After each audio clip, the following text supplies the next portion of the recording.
I stood there, cradling my newborn son Jacob in my arms, in front of the maternity ward.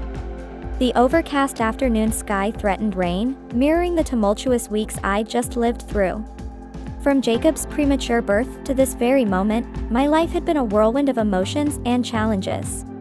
I was alone, without a home to return to or family to support us. The hospital walls, once a temporary sanctuary, now felt distant and cold, as if they too had forgotten about us. I took my first uncertain steps into a world that seemed indifferent to our existence. I sat on a worn bench at the entrance of the maternity ward, holding Jacob close, wrapped in a simple but warm blanket.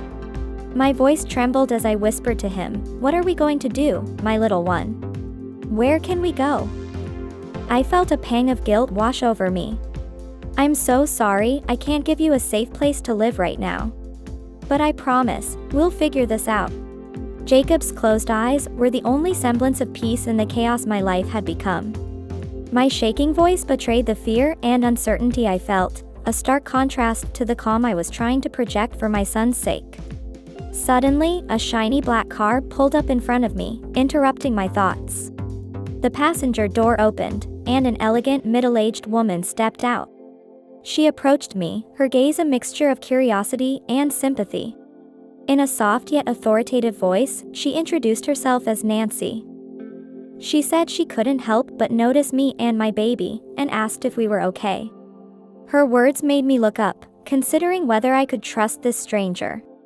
I hesitated before answering, trying to gauge Nancy's intentions. "I don't know," I finally replied, my voice thick with emotion. I explained that my son and I had nowhere to go. I'd lost my job due to the pregnancy, my rent had expired, and now. My voice faltered, unable to finish the sentence. Words dissolved into quiet tears that began to stream down my face. Nancy sat down next to me, maintaining a respectful distance. She told me to listen, acknowledging that her words might sound strange coming from a complete stranger, but she wanted to help. She said she had resources and couldn't ignore someone in need, especially a mother and child. Her offer was as unexpected as her appearance, sparking a glimmer of hope in my heavy heart. "Why would you help us?" I asked. "You don't even know us." I felt a battle between mistrust and hope raging within me. "I don't want to seem ungrateful," I added. "It's just that I'm a woman who's been deceived many times in life, and that's taught me to doubt everything and everyone." Nancy observed me for a moment, her piercing gaze trying to decipher the thoughts of the young mother before her. Finally, she spoke, her voice firm and filled with undeniable sincerity.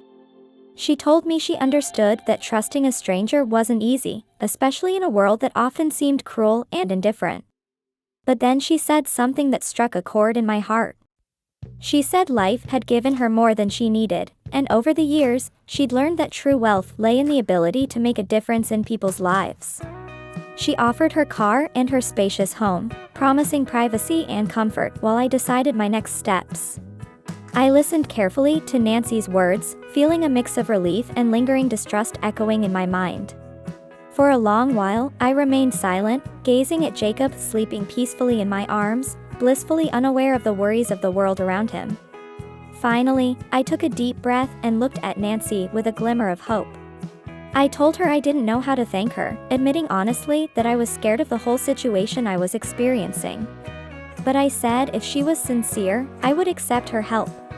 I promised to do everything I could to repay her kindness and not regret this decision. Nancy smiled, and somehow, that smile lightened the burden on my heart a little. She said it was settled then, assuring me she'd take care of the practical details and make sure Jacob and I were comfortable and safe. She told me not to worry about repayment, saying that seeing us well was more than enough for her. She stood up and extended her hand to help me up. It was a simple gesture, but it felt like more than just an agreement for help. It felt like the beginning of a new bond forming between two strangers brought together by unexpected circumstances. As we walked towards her car, I was filled with a whirlwind of emotions. Uncertainty still hung in the air, but hope was beginning to take shape. I studied Nancy, trying to read between the lines of her gestures and words, looking for signs that I'd made the right decision. I told Nancy I wanted her to know how much this meant to me, more than words could express. I said I had been lost, but she appeared like a beacon of hope. I told her I would be eternally grateful for this act of kindness. Nancy nodded and, as she guided me to the car, she spoke again. She said she understood that not everything in life was easy to handle, which was why she was offering all the help she could. She mentioned I would meet her daughter, describing her as a good girl but sometimes challenging, as teenagers often are. She promised to do her best to make sure I was comfortable in her home for as long as I needed, until I was stable again. When Jacob and I arrived at Nancy's mansion, a new reality unfolded before us. The mansion was an impressive structure surrounded by meticulously manicured gardens, a world away from the small hospital room we'd left behind. Nancy guided me through hallways adorned with artwork and antique furniture, giving me a glimpse of the Carter family's luxury and history. We arrived at a suite of rooms prepared for the new arrivals. Nancy opened the door to a spacious room, explaining that this would be my space.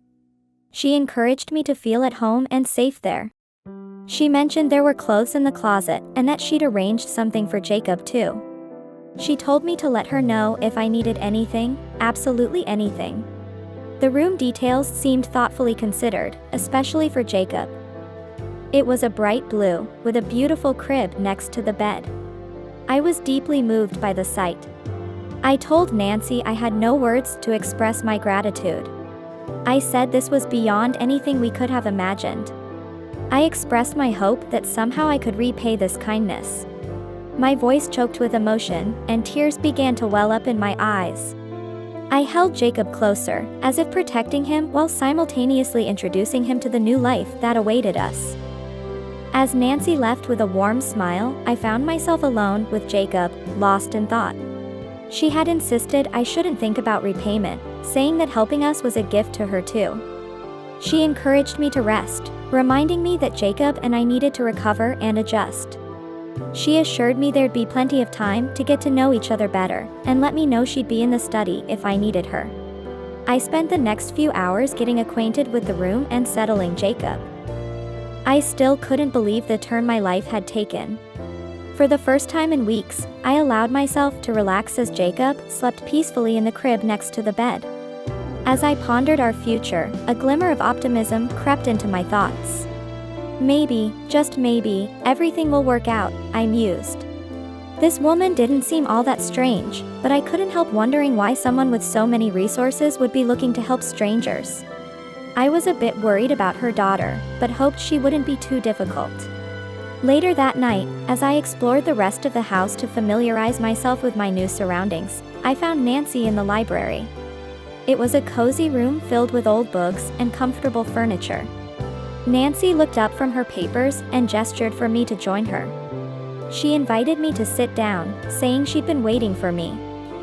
She thought it was time to discuss the future and plan the next steps for Jacob and me. As we talked, I began to understand just how serious Nancy was about helping us build a new life.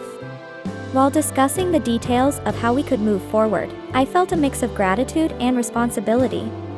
Nancy suggested we'd need to find a good school for Jacob as soon as he reached school age. She also mentioned some activities that could help with his development. I noticed she was looking at papers that seemed to contain information about local schools and children's programs. I was taken aback by Nancy's sudden words. I told her, somewhat confused, that I thought we were only staying until I got back on my feet. But these plans seemed to be looking years into the future. Nancy paused for a moment, turned to me, and carefully explained her comment. She said of course, but wanted me to know I could count on her for anything I needed. She didn't see any harm in helping plan a bit for the future, adding that it's never too early to think about a child's future. But I still wasn't sure what all this forward thinking meant for Nancy. Feeling overwhelmed, I apologized and said I was a bit tired and thought I'd get some sleep. As soon as morning broke, Nancy invited me to a formal breakfast. The purpose was to formally introduce me and Jacob to her daughter, Catherine. I remember Nancy explaining with a warm smile that this breakfast would be a wonderful way to integrate me into the family. She told me her daughter was looking forward to meeting me, adding that she'd been a bit sad since Nancy and her father had separated. As we sat down for breakfast, the atmosphere was filled with polite anticipation. I held Jacob on my lap, feeling his comforting weight against me, like an anchor in this sea of uncertainty. Catherine, Nancy's 18-year-old daughter, entered the room. Her gaze swept over us quickly, with an intensity that went beyond mere curiosity. She sat down gracefully, her eyes lingering on Jacob and me for a moment before she spoke. Catherine's words hit me like a tidal wave. She said she'd heard from Mama Nancy that they were lucky to welcome me and my son. She remarked on how big a change this must be for us, going from nearly living on the streets to this grand house. Then she expressed her curiosity about how we ended up here. Her voice had a tone I couldn't quite decipher, somewhere between interest and evaluation. I took a deep breath, trying to steady my nerves. I chose my words carefully, like a tightrope walker balancing over a chasm of potential misunderstanding. I explained that it was a series of unexpected events and Nancy's kindness that brought us here. I expressed our deep gratitude for this acceptance and the chance to start a new life. I tried to keep my voice steady, but I was clearly tense in Catherine's presence. My reaction didn't go unnoticed. Nancy, sensing the rising tension, intervened. She reminded everyone that Jacob and I were guests, deserving of their respect and support. She expressed her certainty that Catherine would agree and do her best to make us comfortable during our stay. Her gaze swept around the table, silently reminding everyone of the expected behavior within the family.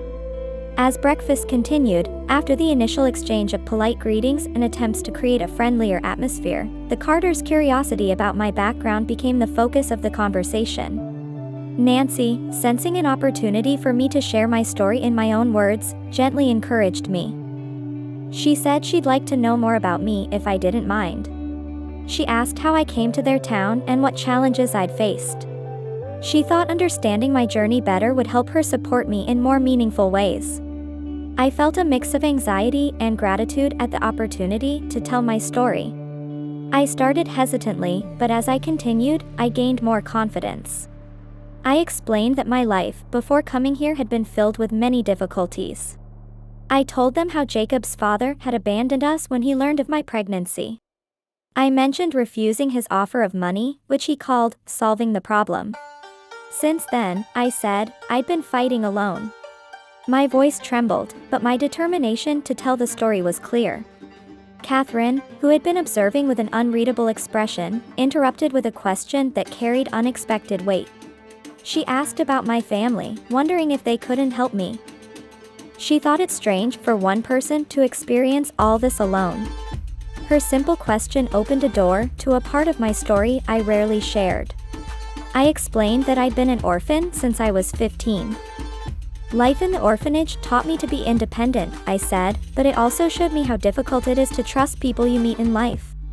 When I got pregnant, I was alone, no friends, no family, no one.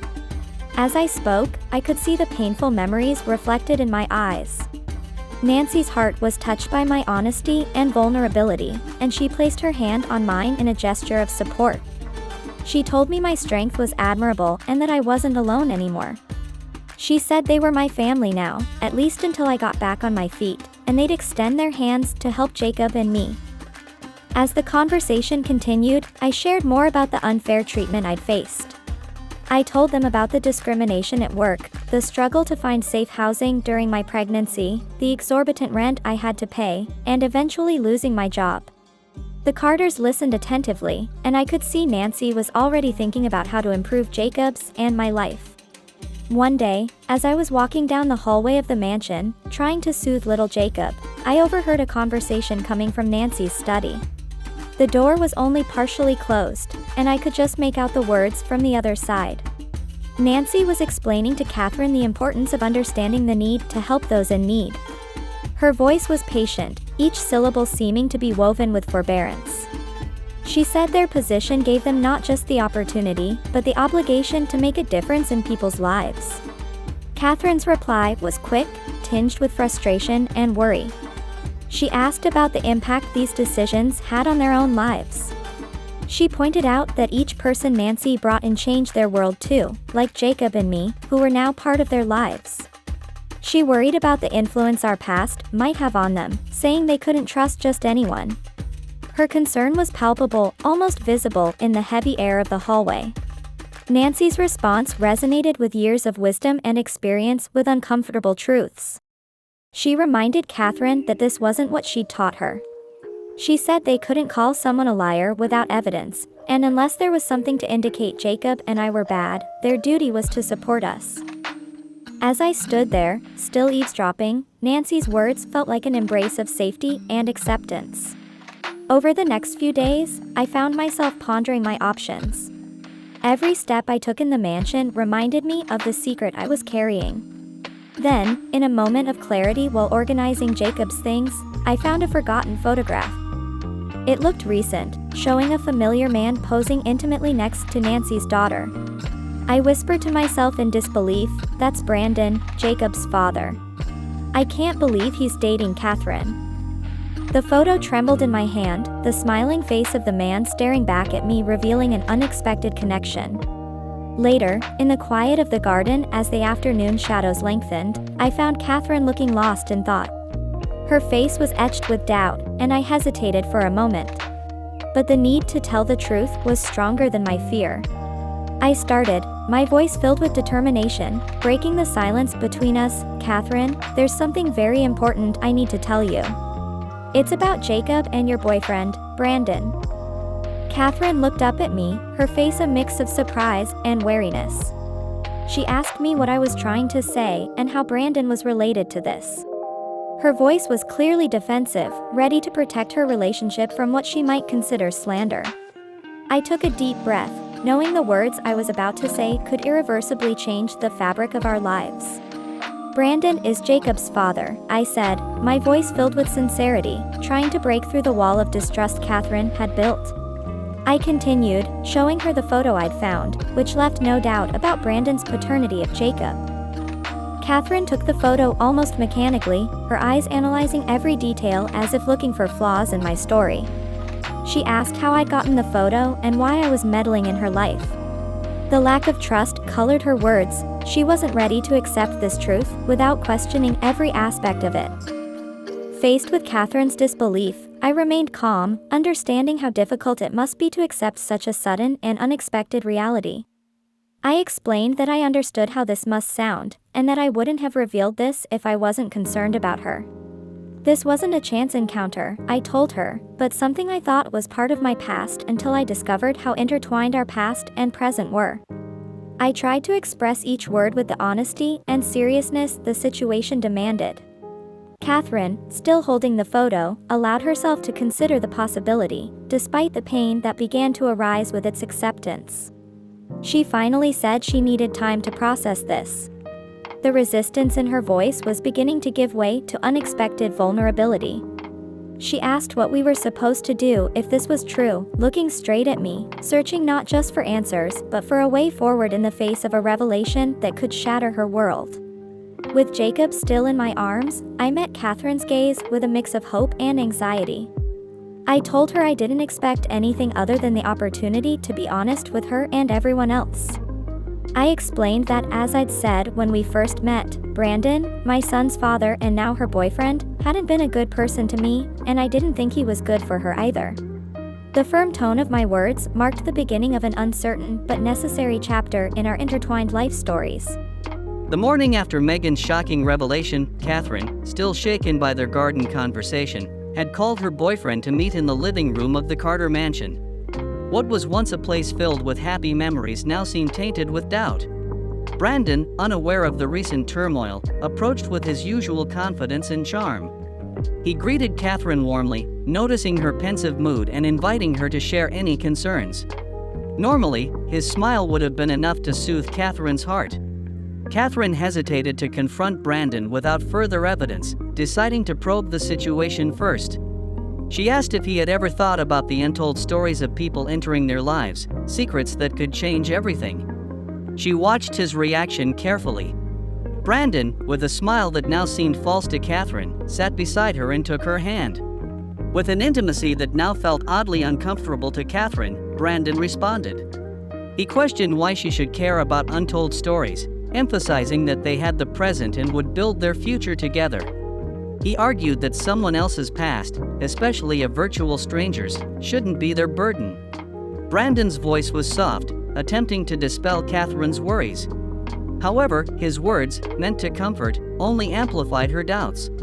He expressed his desire not to waste time on things they didn't know about others, insisting that only their relationship mattered. He didn't want it affected by things beyond their control. Brandon's tendency to easily avoid deep issues suddenly revealed itself not as charm, but as a form of narcissism. It was an attitude that refused to acknowledge anything that didn't fit his perfect image of himself and his life. Catherine now felt more than ever the need to uncover the truth, not just for Megan and Jacob's sake, but to understand who Brandon really was. She pressed further, asking what if that unknown past had the power to influence their future? What if there was something about him she should know, but for some reason, he had forgotten to tell her? Catherine's determination was growing stronger. Brandon declared that their lives were like an open book, trying to end the conversation with his usual authority. But the seeds of doubt had been sown, and Catherine knew she couldn't simply ignore them.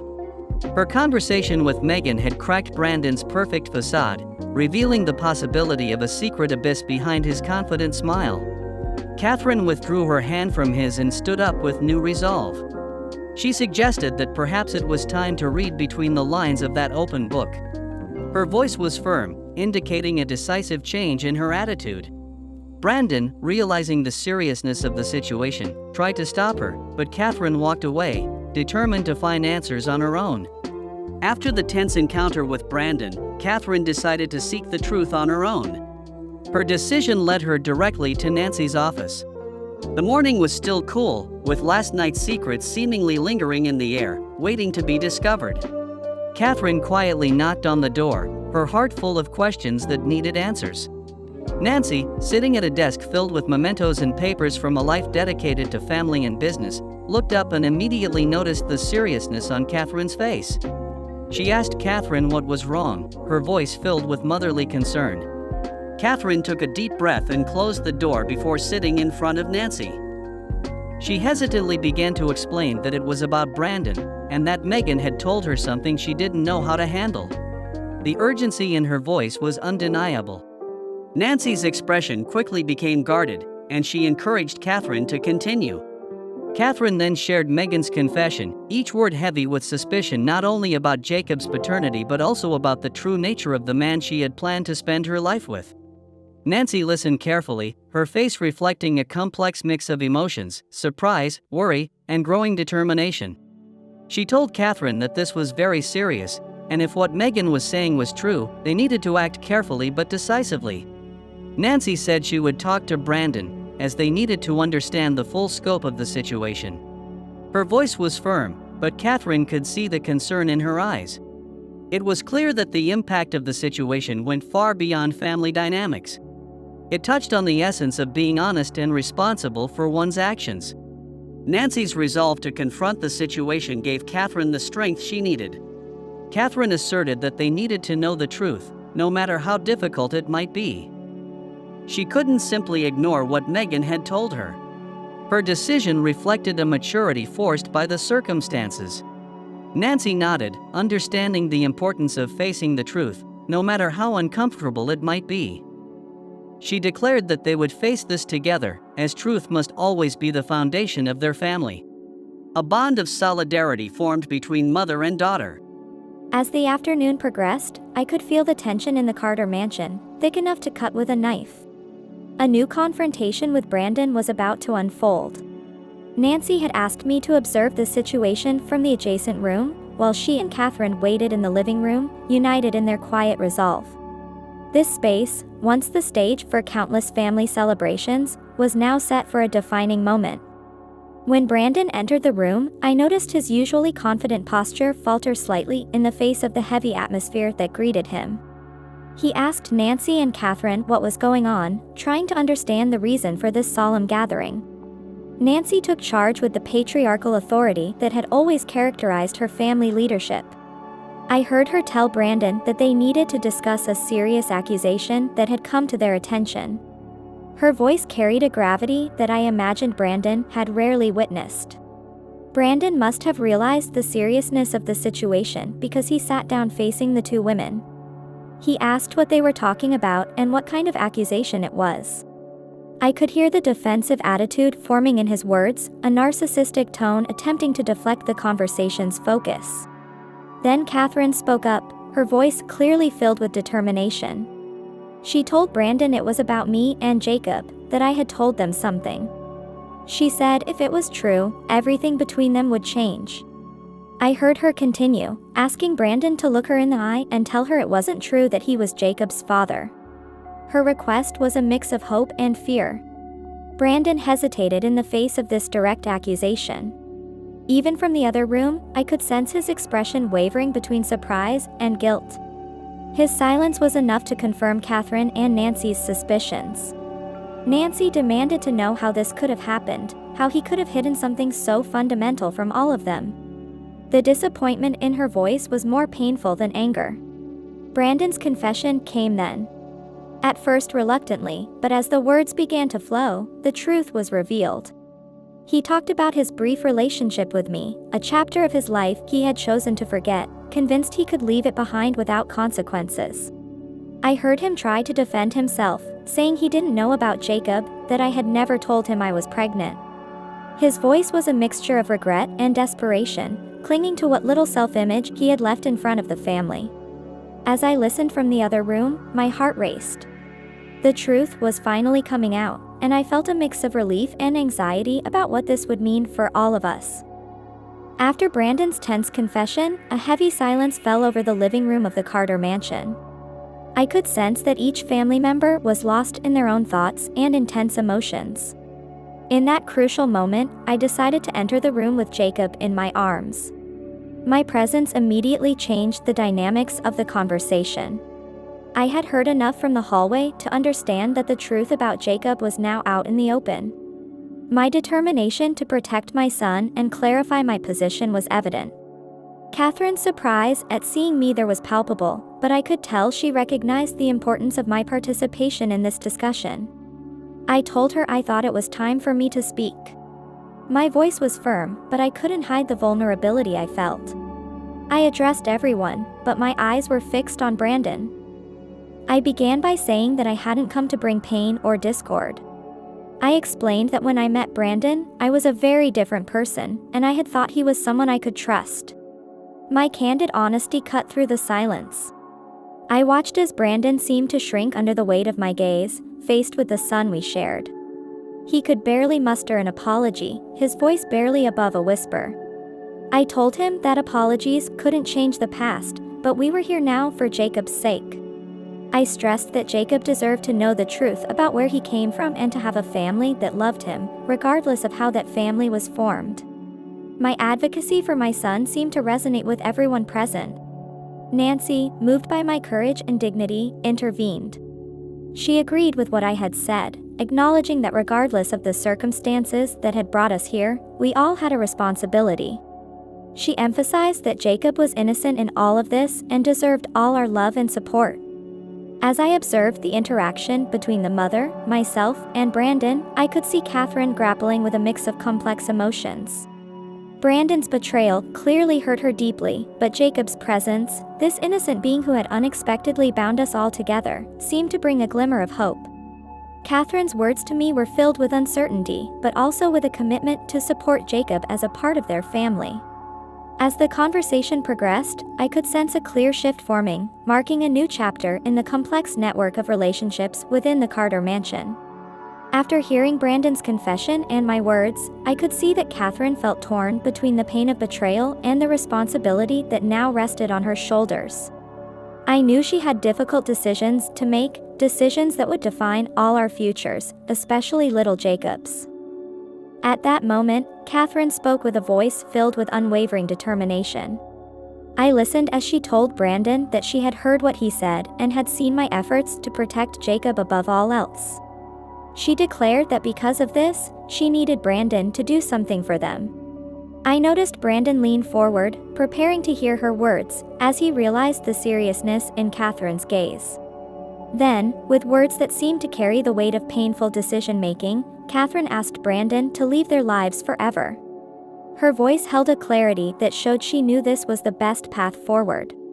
She explained that I had shown I could take care of Jacob without Brandon, and considering everything that had happened, she believed this was best for all of them. Brandon's reaction was a mix of surprise and sad acceptance, as if part of him had already anticipated this conclusion. He responded, saying he understood and would respect her decision if she thought it was best for Jacob, even though he hadn't expected things to end this way.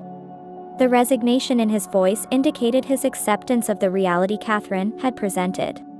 As I watched this exchange between Catherine and Brandon, I could see Nancy observing too, her face a canvas of mixed emotions: pride for her daughter's courage in making such a difficult decision for the family, and sadness for the path Brandon had chosen, which now distanced him from them. Nancy added, her voice soft yet firm, that she wanted Brandon to understand this wasn't a punishment, but about protecting what was most important to them, Jacob's happiness. Her words reinforced Catherine's decision. As I had been observing Catherine and Brandon's interaction, I felt a wave of conflicting emotions wash over me. I was grateful to Catherine for protecting Jacob above all else, relieved to know my son would be shielded from the complexities of adult relationships, and yet, despite everything, I felt a twinge of sympathy for Brandon. With a voice heavy with emotion, I thanked Catherine and Nancy, expressing that I only wanted what was best for Jacob and was grateful for their help in ensuring that. 10 years passed, and tranquility became a part of daily life in the Carter household. Jacob and I were in the garden one morning. The soft light of the morning sun enveloped the space, creating a perfect moment for teaching and discovery. Jacob, with innocent curiosity, asked me about a flower he saw, wondering why it was different from the others. He pointed to a solitary bloom that stood out among the garden's uniformity. I smiled, recognizing an opportunity to impart a valuable lesson about resilience and hope. I explained to Jacob that it was a lucky flower, special because, just like us, it had found a way to grow in unexpected places.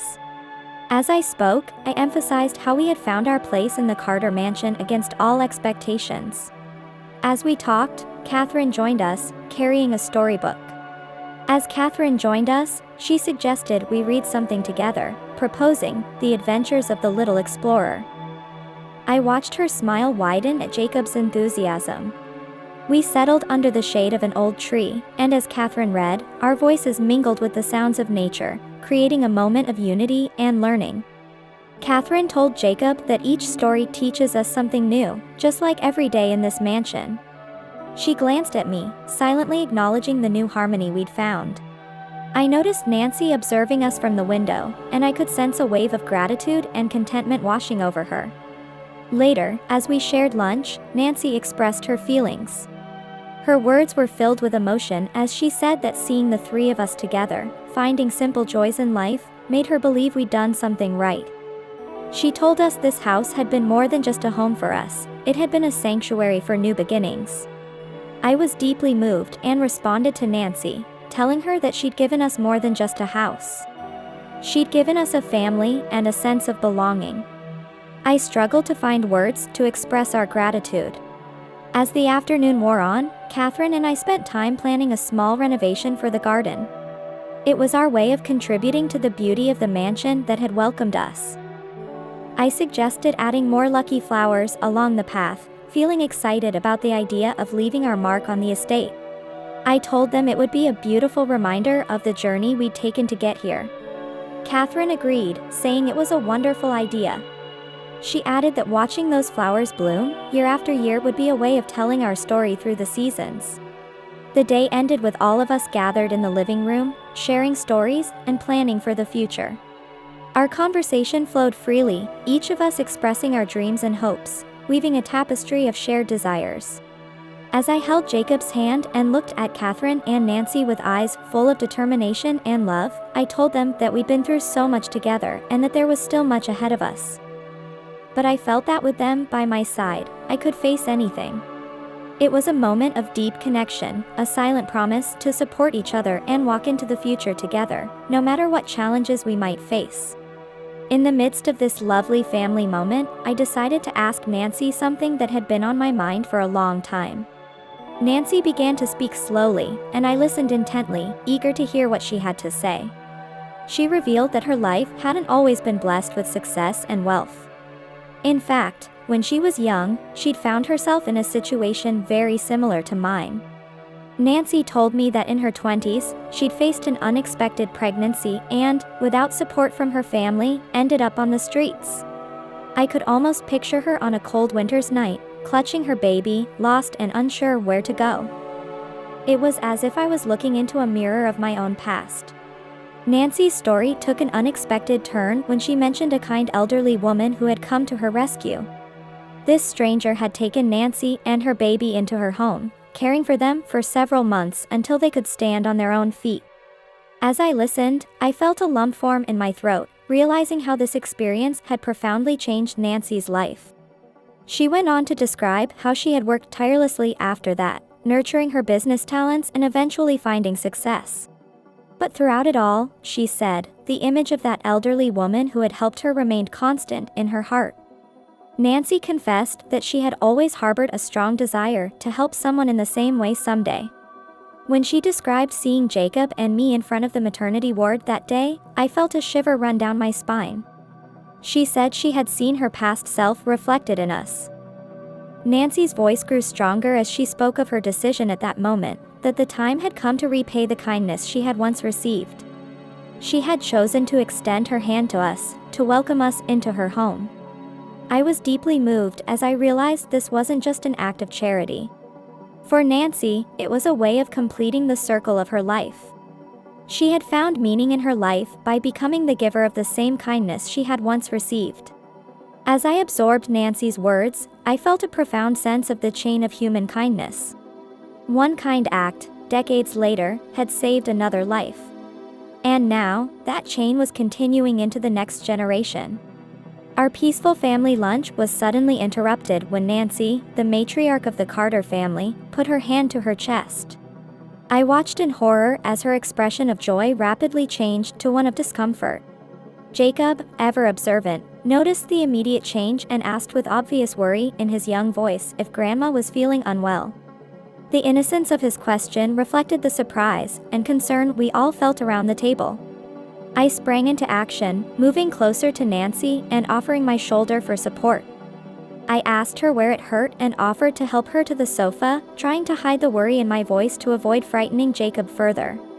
Nancy attempted to smile, trying to downplay the situation, but her pain was evident.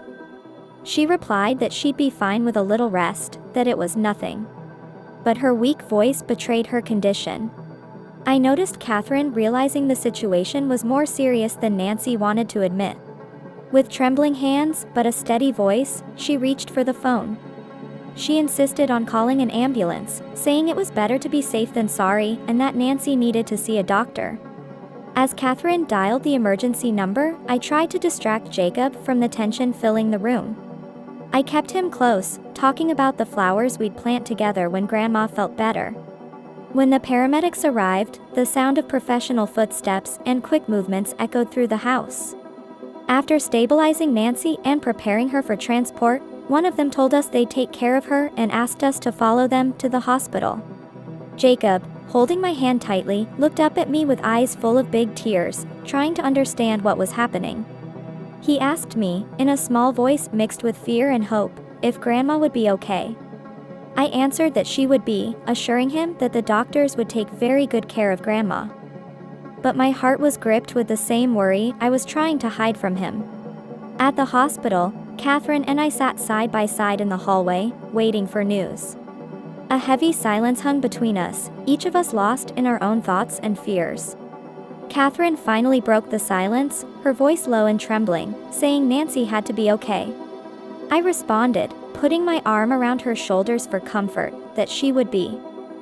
I added that her mother was one of the strongest women I knew and that she would get through this. I was trying to convince myself as much as Catherine. When the doctor finally appeared, his expression was serious, but I could see a glimmer of optimism. He explained that Nancy was now stable. She had suffered a mild heart attack, but they had been able to treat her in time. He said she would need rest and observation for the next few days, but the outlook was good. As I listened to the doctor's words, I felt a wave of relief wash over me, mixed with a renewed sense of gratitude for the woman who had changed our lives so profoundly. Catherine and I embraced, our tears of relief mingling with a newfound determination to care for Nancy and ensure she had everything she needed for a full recovery. In the soft light of dusk that filled the hospital room, we sat by Nancy's bedside. Her expression held the serenity of someone who had faced their own mortality. Nancy broke the silence that filled the room with a voice that was weak but firm. She reminded us that this frightening event was a wake-up call, that she wouldn't be here forever. The reality, she said, was that she was getting older, and someday she wouldn't be able to take care of the mansion or us anymore. As she spoke, her eyes searched ours, looking for the strength to face an uncertain future. I watched as Catherine, holding her mother's hand, felt tears welling up. The thought of losing her mother was a pain she never imagined facing so soon. She interrupted, her voice choked with emotion, begging her mother not to talk like that, insisting there were still many years ahead. But Nancy gave a sad smile, squeezing Catherine's hand, asking for the courage to accept the inevitable. As for me, I felt a whirlwind of emotions. Nancy had become more than just a benefactor to me. She was a mother figure, a friend, and a pillar of strength. I told Nancy that she had taught us so much about strength and family. I promised her that we would take care of the mansion and Jacob, ensuring her legacy would continue. My promise was filled with unwavering determination, a vow to honor Nancy's life and teachings. Hearing my words, Nancy seemed comforted, knowing the mansion and Jacob would be in good hands. She advised us that the mansion was more than just a house, it was a home, a place of love, memories, and new beginnings. She urged us to take good care of it and each other. Her voice was soft but filled with the wisdom that only comes from years of life experience. As our visit ended and our tears dried, Catherine and I left Nancy's room with a new understanding of the responsibility we had accepted. The weight of it settled on our shoulders, a burden we were determined to bear with grace and strength, just as Nancy had taught us. I knew the days ahead would be full of challenges, but I also realized there were opportunities for us to grow, love, and continue Nancy's legacy. As we walked back to the reception area where Jacob was waiting, we were determined to face the future with the same strength and dignity Nancy had shown us. We were committed to ensuring that Carter Mansion would remain a beacon of hope and love for future generations. While Nancy was in the hospital, the uncertainty about the future weighed heavily on me, Catherine, and Jacob, leaving us in an emotional limbo.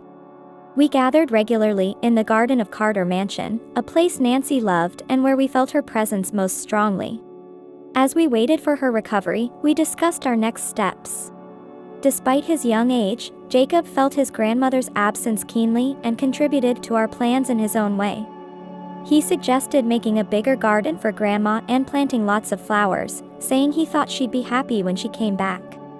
His innocence and love for his grandmother shone through our anxiety as we awaited her return to Carter Mansion. As we were making plans, a phone call from the hospital suddenly interrupted our meeting. My heart sank as I answered the phone. The silence that followed spoke volumes. When I hung up, I turned to Catherine. My sad expression conveyed the news before I could speak the words.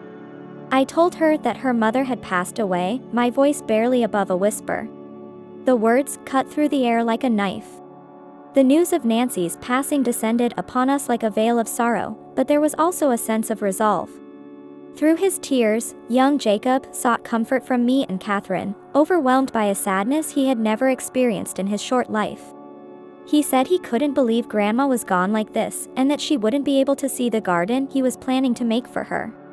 With a sad expression, I answered my son. I told him that Grandma was watching over us from somewhere, and I was sure she would be delighted with the beautiful garden he was thinking about. I explained that even though people leave us, the memories we have of them remain in our hearts, and they won't disappear unless we allow them to. Catherine added that we needed to find a way to keep Nancy's memory alive. Her expression conveyed the pain she was feeling, and tears flowed freely down her face. She reminded us that Nancy had warned us, and now our duty was to fulfill what she had wanted for us.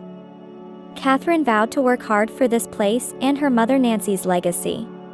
She expressed her certainty that wherever Nancy was, she would be smiling and proud of the beautiful family we had become. I replied that we now had a great responsibility, but also a great honor. We would ensure that Carter Mansion became a symbol of resilience and love, just as Nancy had always dreamed. The determination was reflected in my eyes. The three of us continued to discuss initiatives to open the mansion to the community, perhaps through cultural events or educational programs for children. We knew Nancy would have supported this.